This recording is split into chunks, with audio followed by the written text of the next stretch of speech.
Hello everyone. Yeah, nice to meet you all in this meeting, and I'm happy no one is late.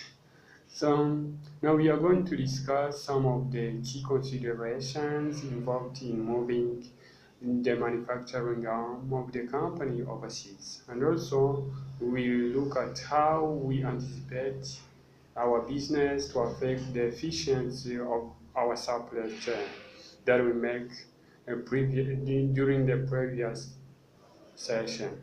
And also, we are going to see both primary risks and benefits associated with offshoring a major branch of company. So, starting on the key considerations, there are five many factors to consider when trying to move the manufacturing arm of the company overseas. So, first, there are rules and regulations. So every country has its own rules and regulations regarding businesses and their affairs. So rules and regulations go with tax and other trade barriers, such as tariffs and import quotas, uh, which most of the time hinder ongoing movement of many foreigner businesses. So ACME, as our business, should be careful with laws and regulation regarding businesses because sometimes there might be some restriction that to affect our business not to move smoothly. So secondly, there is also barrier, language barrier or language challenges. So it's totally impossible to deal with someone without communicating. Exactly. So, and while dealing with some customers, we will need to use language, especially English. So, and remember, miscommunication can cause us to lose customers. For sometimes we use because sometimes we use our language to convince our customers that our product are good and qualified enough to be bought and used by them. So, mm, so however, it is possible to use translators in order to help us communicate well with our customers. For sometimes we use our language for some time because this can help us uh, this can help us communicate with our customers. So, but how trustworthy are they? How can we measure the trust that we owe to the translators to communicate exactly what we want them to communicate? So it is better to choose the country where citizens speak or try to speak English in order to help us communicate with them well. So another factor is the third one is culture. So we really need to pay attention with these three countries' cultures. So this is because the culture influences a group of people to consume some goods and not consume other type of goods. So again, people's behaviors differ from others due to cultural differences. So we really need to know how to solve any situations related to cultural differences. And on this point, cultural relativism is needed. So we need at least to have a notion about the culture of the country we choose by learning its culture. So fourth, there is marketing. So global businesses need to pay attention or to need also to be careful with marketing. So to consider its marketing process so much. So we shall conduct international market research. I think it will be helpful to help us know which country will be best for us. What and how many are our permanent customers and what kind of goods or services to provide there in order to meet the needs of our customers. So fifth, the cost of moving. So this is also good because we need to consider the cost of moving.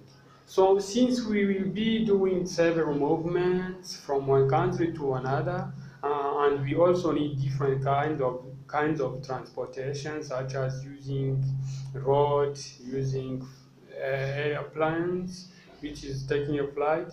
So it is better to include their cost in our budget so that we can analyze if we can analyze if they meet with our expected uh, profit.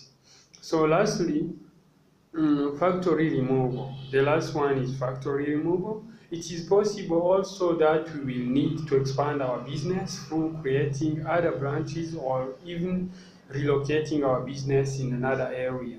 So we need to have a specialist company to manage our factory relocation to save more funds for other activities. So moving to how we anticipate our business to affect the efficiency of our supply chain. So I think due to the fact that we want to benefit from the business as well as making our customers also benefit from its activities too, it would be better to locate our business in the area where we can be able to fund sufficient resources and market for the product. Also, the business will be well managed both in terms of producing goods and distributing them to our customers fairly according to the needs of customers.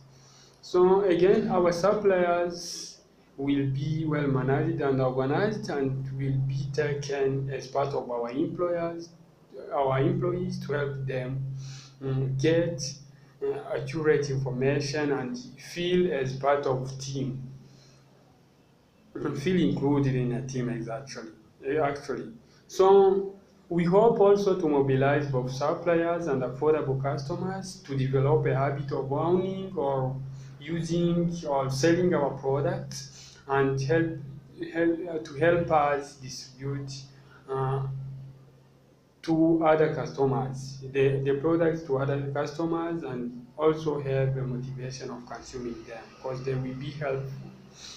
So again, we will hire highly skilled employees to produce quality products because we will focus on international specialization. So we need to make sure our employees are so skilled, adept enough to produce quality products and deliver better services.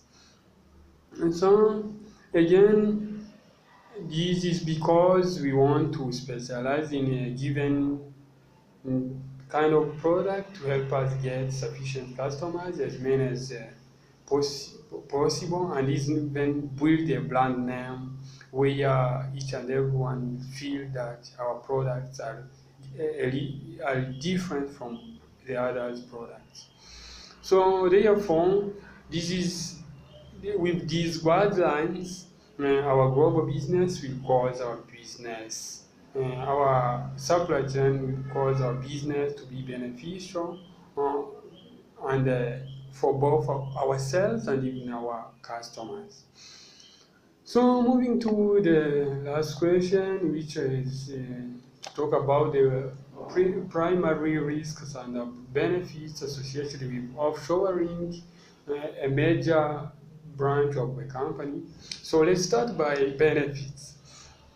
So first, offshoring a major branch of a company increase employment opportunity because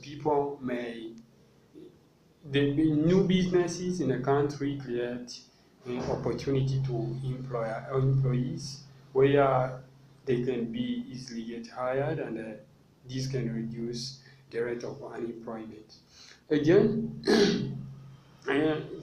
this also increase and improved focus on care business activities. So when a country is working outside its origin, so I mean a business is abroad, so it works well because it thinks a lot. Its employees think a lot about losing, so they improve their focus on to care about business activities. So also they increase efficiency, the way the resources are used in order to manage well and meet their goals. Also, this helps the business to use the costs that are controlled because they are rules and regulation and the price mechanism. So they need to do their best to make sure they meet the rules and regulations from the government. So this also helps business employers leverage knowledge and skills along the complete supply chain, which gives them a great competitive advantage. This is true because they get some experiences in the way while carrying the while implementing the plan of the supply chain. They get some experiences which works as the skills and knowledge to help them in their daily life in production. So again, some countries may charge foreign investors, or taxes to attract them. Therefore, it is a benefit because the opportunity increases saving and helps business use the funds in other different beneficial activities. This is true and understandable because when the country is favoring the foreign investment, so sometimes it can reduce the taxes and the other trade barriers in order to attract them. So here, this is a benefit or advantage for the business to grow. So again, protection of assets is also offered, and when any damage by robbers or anything else happens, an investigation is immediately done to help the business get its assets back. So when the country, the board in charge of registering the international businesses or in the country allows that the business will work. So it was also the task of making sure that the business is secured because it's a foreign business, and it needs also to be secure in order to deliver better services to the customers. So this is why it is an advantage because many businesses may hire some organization in charge of security, such as security guards, in order to help them stay secure. So again, privacy should be ensured after a given country allows a foreign business to work within its land. So when a business when a country allows a foreign business to act within the country, with that country, so here the things related to privacy is also maintained because however, they also need to care about the the rules and regulation of the nation. So, moving to the last point related to risks. So, some risks are related to cost, which is the expensiveness to start up the business in a global business due to trade barriers such as tariff and many others. So, this is an advantage because many countries may do tasks charge global businesses more tariffs and even which may discourage global businesses. So again, communication issue is related to languages where we found that different countries speak languages that are different from what global businesses want. For example, if you go there to China, you find, for example, they mostly speak Chinese language, and it's hard for an American to know it. So this is a great problem because it will be hard to understand what they actually say. So another one is cultural and social differences. So this is related to behaviors and other related activities that are helpful in business. So again, they are racial and the ethnical discrimination. Sometimes uh, global businesses face with this issue where people may contact, where global business employees may met with difficulties such as racial and ethnic discrimination. This is also a disadvantage for those employees that may hinder their good performance. So thank you very much for viewing this video, and I think it has been helpful for you. Thank you very much.